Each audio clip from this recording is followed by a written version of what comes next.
Y-A-N-E-R-S is Janners. Y-A-N-E-R-S is Janners.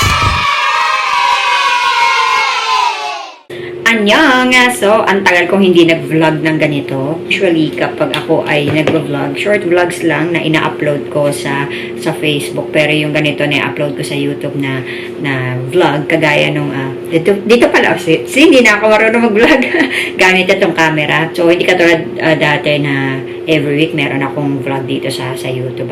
Pero dahil may okasyon na birthday ni Cheon, and she's 12 na. It's Jollibee namin celebrate yung kanyang birthday. So, bakit Jollibee? Magchikahan muna tayo bago nyo mapanood yung Jollibee party. Kasi nung maliit si Cheon, alam niya naman sa Korea siya lumaki. Dito siya nag-first birthday sa Pinas. And then after nun, after a few days ng first birthday party niya, lumipad na kami papuntang Korea. And habang lumalaki siya, no, so hindi sila ganun talaga nagse-celebrate ng mga birthday parties unless dun sa mga 1-year-old yan. Yun mga big party talaga. 2, 3, 4, 5, wala na mga ganung mga birthday parties. So lumaki siya, syempre, sa Korea na hindi siya naka-experience ng mga malaking birthday party talaga or yung maghahanda ng mga pagkain. Yung katulad ng celebration natin dito sa Pinas, mag-i-invite ka ng mga relatives, ng mga family, walang ganon.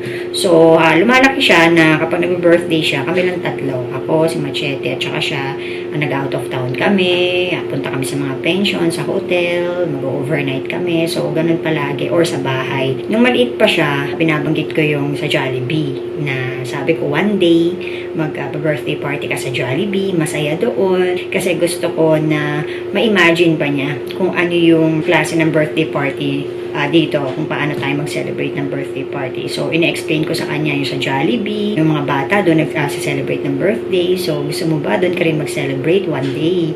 So, sabi naman niya, oo, maliit pa siya noon. Di ba, no, be? And nagkaroon na siya ng idea about kay Jollibee nung unang bakasyon namin sa Pinas. Kasi kahit saan kami mapunta noon, pag namamasyal kami, habang nakabakasyon, nakikita niya si Jollibee. Sabi ko, yan, dyan, one day, mag-birthday party ka dyan sa Jollibee.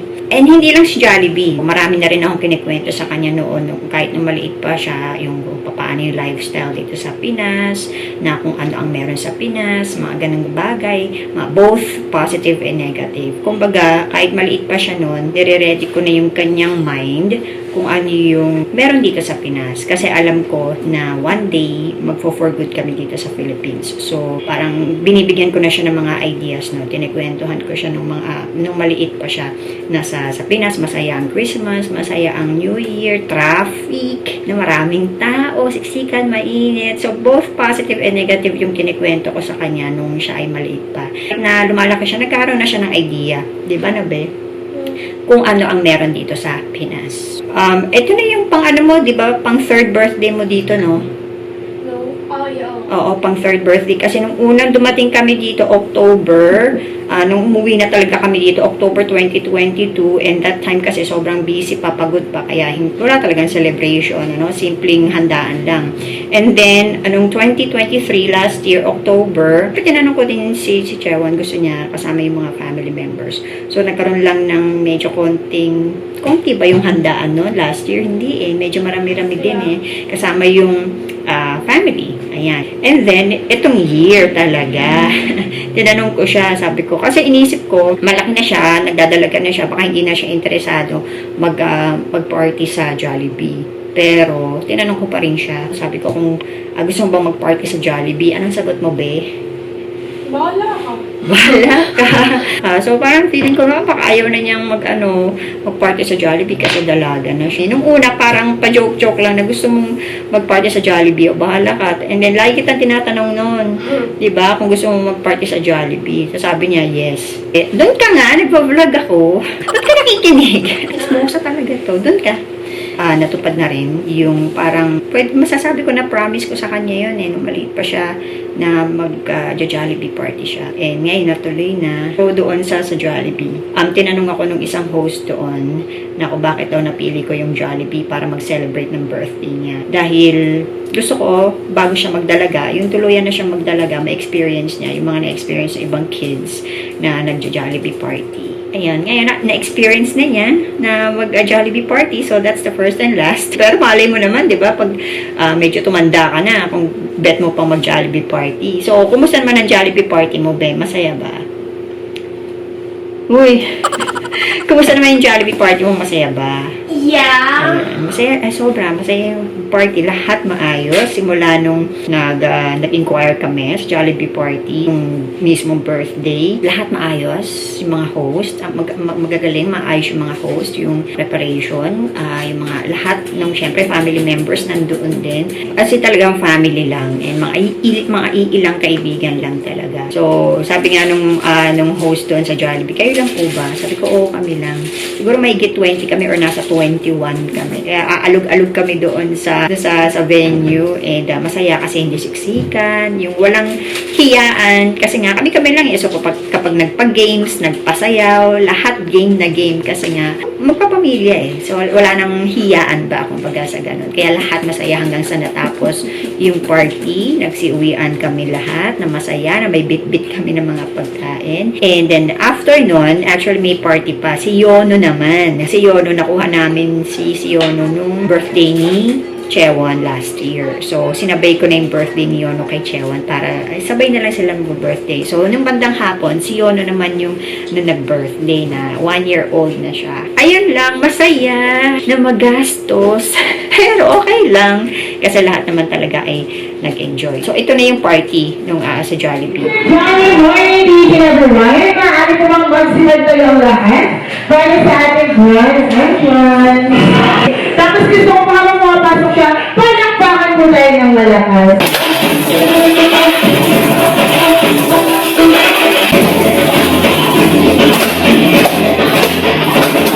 Ladies and gentlemen, of the British Celebrate, Ashley!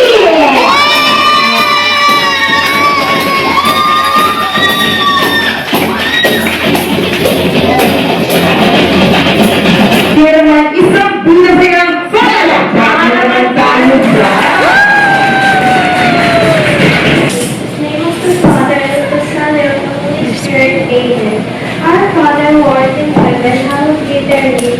Give us this day our daily bread, and forgive us our sins, as we forgive those who trespass against us, and lead us not into temptation, but deliver us from evil. Amen. Father, and of the Son, and of the Holy Spirit. Amen.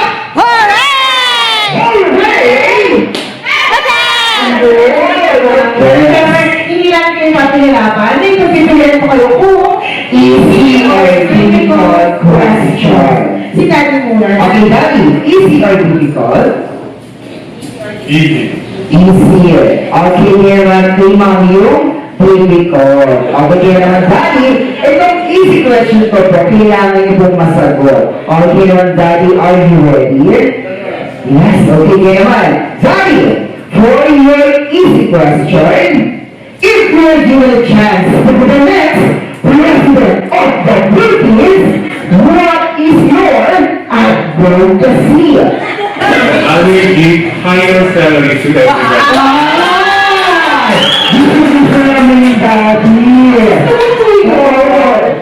Dahil, dalawang boto na sila na. Ang babasin sa Pilipinas.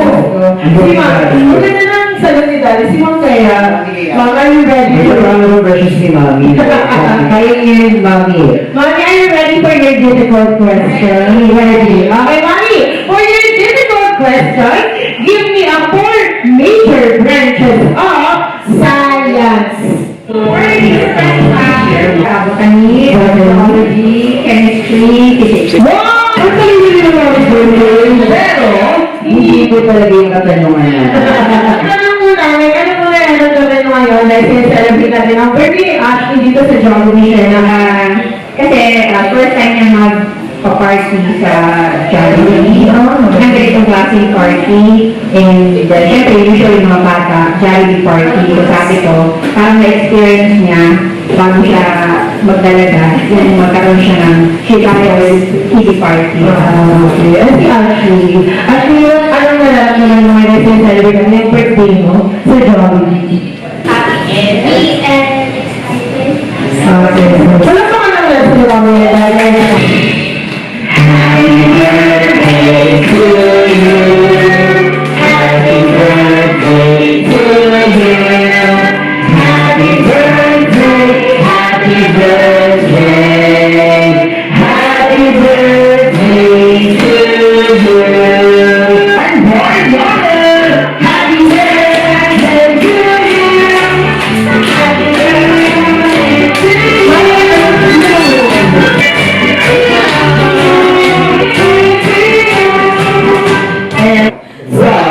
year or the year.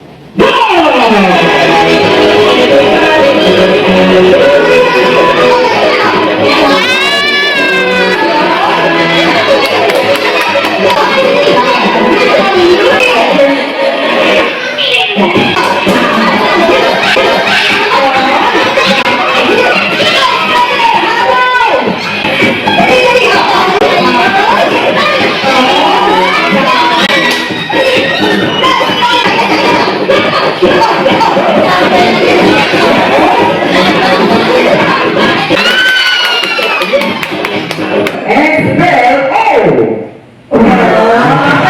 Ano kaya ang gagawin? Diba?